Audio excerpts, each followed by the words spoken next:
Hi, welcome back to this first chapter of class 12th which is intelligence and aptitude.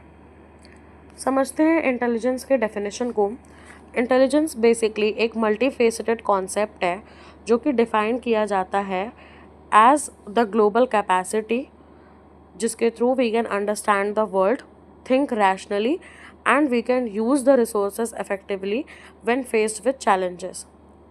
Alfred Binet की ये definition है जिन्होंने basically Pioneer किया था the study of intelligence, और इन्होंने फोकस किया था, जो इनकी स्टडी थी इसमें उन्होंने फोकस किया था, बेसिकली इन्होंने मेजर किया था बच्चों की कॉग्निटिव एबिलिटीज़ को, जिसके थ्रू ये आइडेंटिफाई कर सकते थे कि किसे स्पेशल एजुकेशन की नीड है। इंटेलिजेंस की इस डेफिनेशन के through we can understand these three terms which are very important. पहला है हमारे वर्ल्ड को, हमारी दुनिया को समझना, जो हमारे रिसोर्सेज हैं, जो भी हमारे एनवायरनमेंट में चीज़ें प्रेजेंट हैं उनको परसीव करना और उनको समझना। सेकेंड चीज़ होती है रैशनली थिंक करना, यानी कि लॉजिकली सोचना। थर्ड है उन रिसोर्सेज का इफेक्टिवली यूज़ करना जब भी हमें लाइफ में कोई चैलेंज फेस होती है। तो इंटेलिजेंस जो है वो बेसिकली एक ग्लोबल कैपेसिटी को कहा जाता है जो इन तीनों टर्म्स के कॉम्बिनेशन से बनी है, इनके मल्टी फेसेटेड कॉन्सेप्ट को यूज़ करके बनी है। बेसिकली हम कैसे अपने वर्ल्ड को समझ रहे हैं, हम कितना लॉजिकली सोच पा रहे हैं, और जो हमारे पास अवेलेबल रिसोर्सेज हैं हम उनका इफेक्टिवली कैसे यूज़ कर पाते हैं जब भी हमें लाइफ में चैलेंजेस फेस्ड होती हैं। वहीं ये एप्टीट्यूड से काफ़ी डिफरेंट है, क्योंकि एप्टीट्यूड जो है वो रिफ़र करता है टू इंडिविजुअल्स पोटेंशियल, यानी कि किसी भी एक स्पेसिफिक स्किल को सीखने के लिए, किसी पर्टिकुलर एरिया में नॉलेज लेने के लिए मेरे अंदर क्या पोटेंशियल है, वही मेरा एप्टीट्यूड कहलाएगा। ये किसी की इनहेरेंट कैपेबिलिटी होती है, यानी कि ऐसी कैपेबिलिटी जिसके थ्रू मैं किसी टास्क में एक्सेल कर पाऊँ। ये इंटेलिजेंस से काफ़ी डिफरेंट है।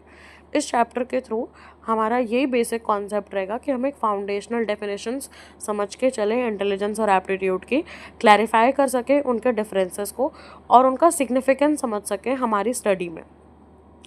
अब अगर हम बात करते हैं इंटेलिजेंस के कॉन्सेप्ट को, तो ये समझने के लिए हमारे पास दो अप्रोचेस हैं, जिसमें पहला है साइकोमेट्रिक अप्रोच और दूसरा है इंफॉर्मेशन प्रोसेसिंग अप्रोच। जो साइकोमेट्रिक अप्रोच है वो बेसिकली फोकस करती है कि कैसे हमें मेजर करना है हमारी मेंटल एबिलिटीज़ को यूजिंग स्टैंडर्डाइज टेस्ट, यानी कि साइकोमेट्रिक अप्रोच में हम हमारी मेंटल एबिलिटीज़ को मेजर कर सकते हैं, इस चीज़ पे फोकस किया गया है। यहाँ पे पहली थ्योरी हम पढ़ते हैं स्पेयरमैन की टू फैक्टर थ्योरी, जो कि बेसिकली इंट्रोड्यूस करती है जी फैक्टर और एस फैक्टर के कॉन्सेप्ट को। जी फैक्टर बेसिकली वो इंटेलिजेंस, वो जनरल इंटेलिजेंस का फैक्टर है जो कि हमारे परफॉर्मेंस को इन्फ्लुएंस करता है, जिसमें कई सारे कॉग्निटिव टास्क्स इन्वॉल्व होते हैं। वहीं पर जो स्पेसिफिक फैक्टर्स हैं वो हमारी पर्टिकुलर एबिलिटीज़ कहलाती हैं। नेक्स्ट आता है थर्स्टोन। थर्स्टोन का प्राइमरी मेंटल एबिलिटीज़, इन्होंने ये प्रपोज किया था कि हम जो हमारी डिस्टिंक्ट मेंटल एबिलिटीज़ हैं उनको हम सेवन पार्ट्स हैं, 7 डिस्टिंक्ट एबिलिटीज़ में डिवाइड कर सकते हैं, जिसमें वर्बल कॉम्प्रिहेंशन, न्यूमेरिकल एबिलिटी जैसी चीज़ें आती हैं, rather than a single general intelligence. Thurstone का ये कहना था कि सिंगल जनरल इंटेलिजेंस नहीं होता बल्कि 7 डिस्टिंक्ट एबिलिटीज़ होती हैं। नेक्स्ट आता है information processing approach. Information processing approach basically examine करता है कि जो मेंटल प्रोसेसेस इन्वॉल्व होती हैं किसी भी एक इंटेलेक्चुअल टास्क को परफॉर्म करने में। साइकोमेट्रिक अप्रोच में हम मेजर कर रहे थे हमारी एबिलिटीज़ को, इंफॉर्मेशन प्रोसेसिंग अप्रोच में हम एग्जामिन कर रहे हैं उन मेंटल प्रोसेसेस को, जो भी मेंटल प्रोसेस होती हैं किसी एक टास्क को परफॉर्म करने के दौरान। इसमें स्टर्नबर्ग की ट्राइकियाक थ्योरी आती है, जो कि बेसिकली कहती है कि कैसे हमें इंटेलिजेंस को हम डिवाइड कर सकते हैं इनटू एनालिटिकल यानी कि प्रॉब्लम सॉल्विंग, प्रैक्टिकल यानी कि एनवायरनमेंट में अडेप्ट करना, और क्रिएटिव यानी कि नोवल सिचुएशंस। इन 3 कंपोनेंट्स में डिवाइड करती है। तो पहला हमारे लिए अभी क्या ज़रूरी है, ये दो प्राइमरी अप्रोचेस को समझना, जिसका यूज़ करके हम इंटेलिजेंस को आगे समझ पाएंगे। ट्रेडिशनल मेथड में हम साइकोमेट्रिक की बात करते हैं, जहाँ पे हम मेजरमेंट पे फोकस करते हैं, सेकंड जो मेथड जो अप्रोच है वो है इंफॉर्मेशन प्रोसेसिंग अप्रोच, जहाँ पे हम मेंटल प्रोसेसेस पे फोकस करते हैं। मेजरमेंट हम मेंटल एबिलिटीज़ का कर रहे थे। मेंटल प्रोसेसेस जो भी यहाँ पे चल रही हैं किसी भी एक टास्क को परफॉर्म करने के लिए, वो हम इंफॉर्मेशन प्रोसेसिंग अप्रोच में फोकस करते हैं। अब हम स्टार्ट करते हैं मल्टीपल थ्योरीज़ को समझने की कोशिश करना। इंटेलिजेंस के लिए कई सारी थ्योरीज़ हैं जो भी हमने अभी पढ़ी है, जिसमें से कई सारी थ्योरीज़ ऐसी हैं जो कि काफ़ी इम्पॉर्टेंट है समझना एग्ज़ाम पॉइंट ऑफ व्यू से भी। जिसमें से पहली आती है गार्डनर की थ्योरी। गार्डनर ने मल्टीपल इंटेलिजेंस की बात की थी।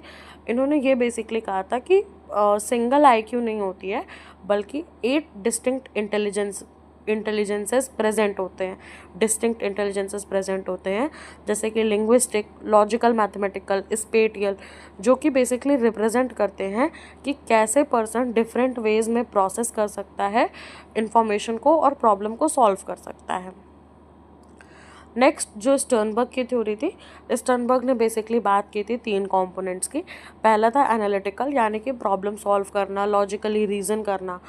दूसरा था क्रिएटिव इंटेलिजेंस, यानी कि इनोवेशन लेकर के आना, क्रिएटिविटी लेकर के आना। और प्रैक्टिकल इंटेलिजेंस में हम रियल वर्ल्ड की बात करते हैं कि रियल वर्ल्ड कॉन्टेक्स्ट में नॉलेज को किस तरीके से अप्लाई किया जा रहा है। तो यहाँ पर हम बेसिकली एम्फेसाइज करते थे, इन्होंने बेसिकली ये एम्फेसाइज किया था कि ह्यूमन इंटेलिजेंस कोई एक सिंगल एंटिटी नहीं है, बल्कि कई सारी डिफरेंट कैपेबिलिटीज़ का एक कॉम्बिनेशन है, एक कलेक्शन है। अब हम बात करते हैं इमोशनल इंटेलिजेंस की। इमोशनल इंटेलिजेंस क्या था, हमने इसके बारे में थोड़ा सा क्लास 11 में पढ़ रखा है। ये बेसिकली एक ऐसी एबिलिटी होती है जिसके थ्रू हम परसीव कर सकते हैं, समझ सकते हैं, कंट्रोल कर सकते हैं और इवैल्यूएट कर सकते हैं हमारे खुद के इमोशंस को भी और दूसरे के इमोशंस को भी। ये एक ऐसी कैपेसिटी है जिससे हम रिकॉग्नाइज करते हैं और मैनेज करते हैं अपने इमोशंस को एंड दूसरों के इमोशंस को भी इफेक्टिवली। इसके कुछ इंपॉर्टेंट कंपोनेंट्स हैं, जैसे कि सेल्फ अवेयरनेस, यानी कि अपने इमोशंस के बारे में अवेयर रहना, रिकॉग्नाइज करना, उनको पहचानना। सेल्फ रेगुलेशन, यानी कि अपने इमोशंस और इम्पल्सेस को कंट्रोल करना। मोटिवेशन, उन इमोशंस को यूज़ करके अपने गोल्स को अचीव करना। एम्पैथी, यानी कि दूसरे के फीलिंग्स को भी समझना। और सोशल स्किल्स, जो कि एम्फसाइज करता है रिलेशनशिप्स को बनाने में और मैनेज करने में। इमोशनल इंटेलिजेंस एक डिस्टिंक्ट है कॉग्निटिव इंटेलिजेंस है, क्योंकि ये क्रूशल रोल प्ले करेगा हमारे पर्सनल और प्रोफेशनल सक्सेस में, जो कि बेटर सोशल इंटरेक्शंस को फैसिलिटेट करती है। इंटेलिजेंस के ऊपर भी हमें कल्चरल पर्सपेक्टिव्स देखने को मिल सकते हैं, क्योंकि इंटेलिजेंस जो है वो यूनिवर्सली नहीं डिफाइन की जा सकती है। डिफरेंट कल्चर्स का डिफरेंट पर्सपेक्टिव होता है कि क्या इंटेलिजेंस है। जैसे कि वेस्टर्न कल्चर्स जो हैं वो प्रायोरिटाइज करते हैं एनालिटिकल स्किल्स पे, एनालिसिस पे, लॉजिकल थिंकिंग पे, वाइल जो ईस्टर्न कल्चर्स हैं वो वैल्यू करेंगे सोशल हार्मनी को या फिर कम्युनल वेलबींग को। वहीं जो वेस्टर्न और ईस्टर्न व्यूज़ हैं उसके हिसाब से जो वेस्टर्न पर्सपेक्टिव है वो एम्फसाइज करता है कॉग्निटिव फंक्शंस, जैसे कि लॉजिकल रीजनिंग, प्रॉब्लम सॉल्विंग। वहीं जो ईस्टर्न पर्सपेक्टिव है वो प्रायोरिटाइज करता है कलेक्टिव वेलबींग पे, विजडम पे और सोशल हार्मनी पे। यहाँ पे बेसिकली हमने बात की कि कैसे कल्चरल कॉन्टेक्स्ट जो है वो अंडरस्टैंड करता है इंटेलिजेंस को, और इंटेलिजेंस का मीनिंग जो है हर कल्चर सेटिंग के लिए डिफरेंट हो सकता है। अब हम बात करते हैं असेसमेंट की। आईक्यू, यानी कि इंटेलिजेंस क्वोशिएंट।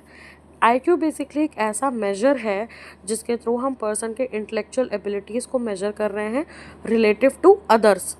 ये डेवलप किया था बिने ने, एल्फ्रेड बिने ने, और लेटर इसको मॉडिफाई किया था लुइस टर्मन ने एट स्टैनफोर्ड यूनिवर्सिटी। तो बेसिकली उन्होंने ये बताया था कि जो आईक्यू के स्कोर्स हैं उनको कैलकुलेट किया जा सकता है using mental as divided by chronological age into 100। IQ score जो है वो सेट किया गया है 100 पे, और मोस्ट पीपल जो होते हैं वो फॉल करते हैं 85 टू 115 के रेंज में। कई टाइप के इंडिविजुअल टेस्ट्स होते हैं, जिसमें से आपको ये इम्पॉर्टेंट है समझना कि एग्ज़ाम पॉइंट ऑफ व्यू से आपको अगर टेस्ट का नाम भी याद है और उस टेस्ट का डिस्क्रिप्शन क्या है, यानी कि वो टेस्ट यूज़ किस चीज़ के लिए किया जाता है, प्लस उसको डेवलप किसने किया था, तो इतना भी सफिशिएंट होगा अगर आप सिर्फ इतनी चीज़ें एक्सप्लेन कर पा रहे हो तो। अब टाइप्स में इंडिविजुअल और ग्रुप टेस्ट्स होते हैं, यानी कि कुछ ऐसे टेस्ट्स होते हैं जो कि इंडिविजुअली परफॉर्म किए जा सकते हैं, जैसे कि स्टैनफोर्ड बिने इंटेलिजेंस टेस्ट या फिर वेशलर अडल्ट इंटेलिजेंस स्केल। अब एग्ज़ाम में आपने सिर्फ ये बताया कि इंडिविजुअल टेस्ट्स होते हैं और ग्रुप टेस्ट्स होते हैं। इंडिविजुअल टेस्ट इंडिविजुअल्स पे एडमिनिस्टर हो रहे हैं एंड ये दो एग्जाम्पल्स हैं। ग्रुप टेस्ट ग्रुप वाले में परफॉर्म होंगे और इसके ये दो एग्जाम्पल्स हैं। इतना भी सफिशिएंट होगा, इस पे भी आपको मार्क्स मिल जाएंगे। बस आपने अगर टेस्ट का नाम लिखा है, 1 से 2 एग्जाम्पल डाल दिया तो भी वो सफिशिएंट होगा। ग्रुप टेस्ट में जैसे आर्मी अल्फ़ा बीटा टेस्ट हो गया या फिर रेवेंस प्रोग्रेसिव मैट्रिसेस हो गए, जिसको बेसिकली एक लार्जर ग्रुप पे साइमल्टेनियसली परफॉर्म किया जा सकता है। अभी तक हमने बात की थी कि इंटेलिजेंस को हम कैसे मेजर कर सकते हैं, और हमने आईक्यू के कॉन्सेप्ट पे बात करके टाइप्स ऑफ इंटेलिजेंस टेस्ट समझा था। अब समझते हैं एप्टीट्यूड को। एप्टीट्यूड हमने स्टार्टिंग में ही बात की कि वो इनहेरेंट एबिलिटी है, यानी कि वो इनहेरेंट एबिलिटी जो कि मुझे हेल्प करेगी किसी भी एक स्पेसिफिक एरिया में प्रोफिशिएंसी डेवलप करने में, लर्न करने में। जैसे कि लैंग्वेज हो सकता है या मैकेनिक्स हो सकता है या मैथमेटिक्स हो सकता है। तो कई टाइप्स की भी वर्बल मतलब एप्टीट्यूड होती हैं, जिसमें पहला है वर्बल, यानी कि अंडरस्टैंड करना और लैंग्वेज को इफेक्टिवली यूज़ करना। न्यूमेरिकल यानी नंबर्स को यूज़ करना। मैकेनिकल में मैकेनिकल कॉन्सेप्ट्स आ जाएंगे। स्पेटियल यानी कि विजुअलाइज करके ऑब्जेक्ट्स को मैनिपुलेट करना। और क्लरिकल में आ जाएंगे एडमिनिस्ट्रेटिव ऑर्गेनाइजेशनल टास्क को इफेक्टिवली परफॉर्म करना। एप्टीट्यूड इंटेलिजेंस से काफ़ी डिफरेंट है, क्योंकि यहाँ पर हम फोकस करते हैं स्पेसिफिक एबिलिटीज़ पे, जिससे कि ये और ज़्यादा टारगेटेड हो जाता है फॉर एजुकेशनल या फिर ऑक्यूपेशनल गाइडेंस। एप्टीट्यूड टेस्ट्स के पर्पस भी हैं, क्योंकि इनको डिज़ाइन किया जाता है कि पर्सन की एबिलिटी क्या है ये प्रिडिक्ट करने के लिए। जैसे कि डिफरेंशियल एप्टीट्यूड टेस्ट है, जिससे हम मेजर कर सकते हैं एबिलिटीज़ को in areas such as verbal reasoning, numerical ability या स्पेटियल रिलेशंस। दूसरा आता है जनरल एप्टीट्यूड टेस्ट बैटे, जिसको वाइडली यूज़ किया जाता है करियर काउंसलिंग के लिए और जॉब प्लेसमेंट्स के लिए, जिससे असेस कर सकते हैं मल्टीपल एप्टीट्यूड्स को। तो यहाँ पर हमने समझा बेसिकली कि एप्टीट्यूड को मेजर कैसे करना है, उसका प्रैक्टिकल एप्लीकेशन क्या है, स्पेशली करियर गाइडेंस में और एजुकेशनल प्लानिंग में। अब हम इसके डिफरेंसेस को समझते हैं। इंटेलिजेंस जो है एक ब्रॉडर मेजर है कॉग्निटिव एबिलिटीज़ का, जिसमें reasoning, problem solving, abstract thinking आएगी। वहीं एप्टीट्यूड में हम स्पेसिफिक पोटेंशियल पे फोकस करते हैं। अगर हम असेसमेंट्स की बात करें तो इंटेलिजेंस टेस्ट डिज़ाइन किए जाते हैं ओवरऑल कॉग्निटिव एबिलिटी को असेस करने के लिए। वहीं पे जो एप्टीट्यूड है वो और ज़्यादा फोकस्ड होगा, वो असेस करेगा किसी एक स्पेसिफिक स्किल या डोमेन में पोटेंशियल क्या है उसे असेस करने के लिए।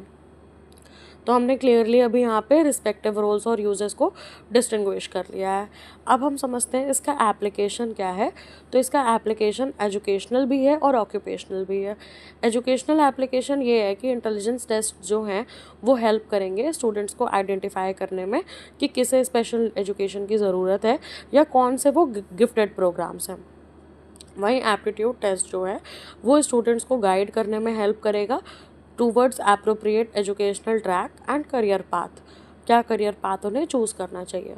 वहीं पर ऑक्यूपेशनल एप्लीकेशन भी है इसका, क्योंकि इन टेस्ट्स को कॉमनली यूज़ किया जाता है रिक्रूटमेंट में और जॉब प्लेसमेंट्स में, ये देखने के लिए कि क्या पर्सन की एबिलिटीज़ जॉब के जो पर्टिकुलर रोल्स और रिस्पॉन्सिबिलिटीज़ हैं उनसे मैच कर पा रही है।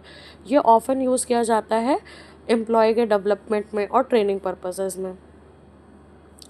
अब इनका क्रिटिसिज्म भी है, क्योंकि इसमें हमें कल्चरल बायसेस देखने को मिल सकते हैं। इनको ऑफनली क्रिटिसाइज़ किया जाता है, क्योंकि कभी कभार ऐसा होता है कि ये फेवर कर रहे होते हैं किसी एक डोमिनेंट कल्चर को, जहाँ पर इन्हें डेवलप किया गया है उस पर्टिकुलर कल्चर को ये डोमिनेट कर रहे होते हैं। एथिकल कंसर्न्स पे भी इनको क्रिटिसाइज़ किया जाता है, क्योंकि पोटेंशियली इनके टेस्ट रिजल्ट्स का मिसयूज़ किया जा सकता है, जैसे लेबलिंग के लिए या डिस्क्रिमिनेशन के लिए। ये एक सिग्निफिकेंट एथिकल इशू है। और ओवर एम्फेसाइज करना टेस्ट के स्कोर पे, जहाँ पर इग्नोर कर दिया जाता है बाकी दूसरे इंपॉर्टेंट फैक्टर्स को, जैसे कि क्रिएटिविटी, मोटिवेशन या फिर इमोशनल इंटेलिजेंस को। इससे रिडक्टिशनिज्म भी आता है, यानी कि रिड्यूसिंग इंटेलिजेंस। इसके इंटेलिजेंस को रिड्यूस कर देना एक सिंगल स्कोर पे, जैसे कि आईक्यू, ये ओवर सिंप्लीफाई कर देता है ह्यूमन एबिलिटीज़ के कॉम्प्लेक्स नेचर को और पोटेंशियल को ओवर सिंप्लीफाई कर देता है। तो हमने ये चीज़ कंसिडर कर ली कि बेसिकली क्या एथिकल कंसर्न्स एसोसिएटेड हैं।